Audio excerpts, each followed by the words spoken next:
ready to get on stage. What's up, you guys? How are you? I'm loving the energy in this room. A girl put like my bra back together right before I went on. Thank you. How are you guys feeling? Good, good. Okay, amazing. Just gonna switch the narrative and the attention to me for a second. I had kind of like a bad day.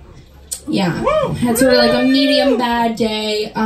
This morning I took a pregnancy test in a Best Buy bathroom. To be fair, I haven't had sex in 2 months, but I love drama. So I had to do it. I was also, I was crying on the subway today. I was crying because I wasn't pregnant. And I hate when there's another girl crying on the same subway car as me and I'm forced to feel less special. You just go from like pitiable in a hot way to proving a stereotype. Because if you walk onto a subway train and there's one woman crying, you're like, wow, women, they're so sensitive. They carry the weight of the world, but they feel everything. You walk onto the train and there's 2 women crying. It's like, should they vote?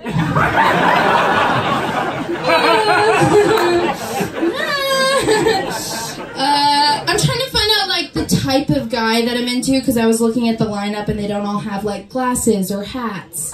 That's a personality type for a guy. And I realized that what I'm into is the worst type of the worst types of guys. So like the oiliest DJ, the baldest comedian, the second cousin. That's what I'm into. I've never had a boyfriend, but I have 100 exes. Yeah. Feels good. The issue for me is that I can't get to the next level, you know? Like, you know those first 2 weeks of dating someone is exciting because you're like, does he know my last name? Will we ever see each other again? I'm there for 8 months. And that's something that you would think would maybe be like bad for somebody's self-worth, right? Not with a positive twist, okay? So let's say, I'll give you an example. I'm seeing a guy. We've been seeing each other for a while. We're both at the same party, and he's like ignoring me, not talking to me, not looking at me. I'm like, I love that he gives me space. And if we only go out once a month to a diner after sex, I'm like, this is our spot. And when it's been like over a year and I haven't met his family or his friends, I'm like, can you believe he's an orphan and I am the only person he talks to? Love it. I was seeing this guy for 6 months and it was great, except for he kept being like, I don't want a relationship, I can't commit to anything serious right now. And he kept like saying it and meaning it and being clear and communicative about his feelings. Very manipulative. And my friends kept being like, Rachel, know your worth. Break up with him. And I did like 8 to 9 to 12 times. I think the issue is that I just kept like popping back in, you know? I was like, do you respect me now? Okay, what if I had sex with you one more time? I knew it was bad because even my therapist was getting annoyed with me, which I pay her not to do. I've been talking about him for like months and months and months, and I finally showed her a photo of him, and she was like, wait, what the fuck? I was imagining him as attractive. Okay. Also, this guy had, erectile dysfunction. Okay, probs with the peen. Yeah, yes, queen, he did. And that's a slay. Okay. Yeah, no, and listen, guys, I would never make fun of a man for honestly anything. Okay, they deserve to be lifted up. But this guy was also a cheater. So it was like, was it not enough to disappoint just me? Maybe your dick can't get hard because it's trying to tell you you're a bad person. He also didn't like dirty talk, which, like, guys are like, why do women need dirty talk? It's like, we're literally getting, like, almost, like, punched in the face emotionally on the streets. It's like, you gotta hit me, like, really hard for me to, you know what I mean, to climax. But he's like, well, I don't like dirty talk. I'm nice to women. I bought my mom a dishwasher 2 years ago, so I don't know what to say. It's like, just start with any of the things you tweet at female celebrities. Just say them to me in the bedroom. Now I'm in trouble because I gotta find a boyfriend for Christmas to eat. Okay, I'm gonna roast them. Yeah, no, and I don't really have good experiences dating. When I first moved to New York, I started dating this guy who was like obsessed with getting me to sit on his face. Ladies, we all moved to New York and we date that guy. All the women are nodding. And I didn't want to do it because it feels like the only way for a guy to know how much you actually weigh. But he finally convinced me, which is how all sex should go. So I'm sitting on his face, and I'm just sort of working it like a toilet in a public restroom. Just every time I make contact. Back up! Okay. I'm checking to make sure he's okay. I look down, and I see that his face is covered in blood. And immediately I'm like, oh my god. I broke his nose with my thighs.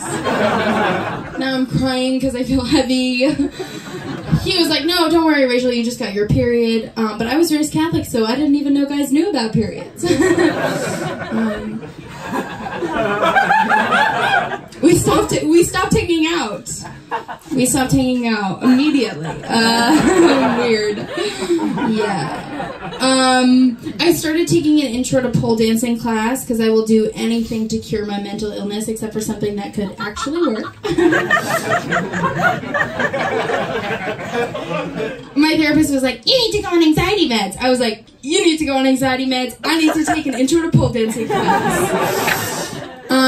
And the best part of the class is the beginning when we all go around in a circle and confess the reason that we signed up for a pole dancing class. The teacher's like, this isn't a bridal shower, so why are you here? And it just gets weird, it gets a little awkward when you realize that everyone who's taking the class is taking the class to avoid becoming a different person who is also taking the class. Like the first woman, she raised her hand, she's like, hi, I'm here because like my marriage is just feels lifeless and I want to like spice it up. I'll do anything to avoid becoming that sad divorcee, taking a pole dancing class for fun. The next woman's like, hi, I'm a sad divorcee taking this pole dancing class for fun. And I went into the class not thinking that I would be like good per se. I went in thinking that I would be amazing. Just so good. I would be like such a natural. They would beg me to be a stripper.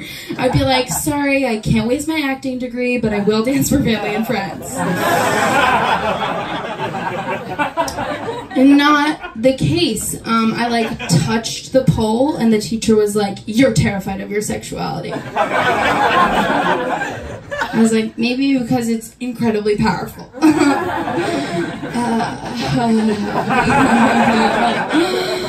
I'm not very good at sex. You guys ever do so bad at sex you feel like you can't listen to rap music anymore? Just because rap music is so sexy, it's like, have sex, make it crazy, bounce around, and make a little water, ha-ha!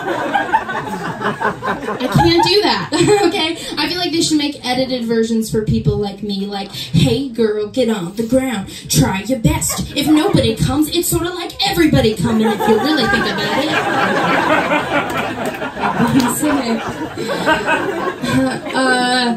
I prefer my vibrator, and I went with my best friend. Sad, right? I went with my best friend to a sex shop to get a new vibrator, and I was a little nervous because he's a guy, I'm a girl, and I thought maybe they would assume we were a couple, maybe make it weird, but they want very badly for you to feel safe at sex shops. Almost too much. They just assume the least likely scenario, and they take it from there. So we walked in, and the lady came up to me, and she was like, hi. Would you and your Indian brother, whose family adopted you and not the other way around, like to see the vibrators?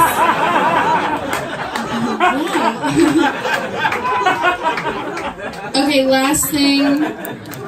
I feel like my boobs are making fun of me, the way they clap together during sex. Just the way that they're kind of like...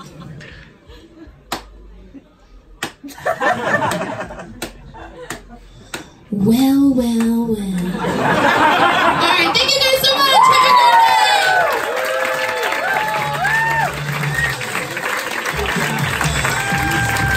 now, Sennott!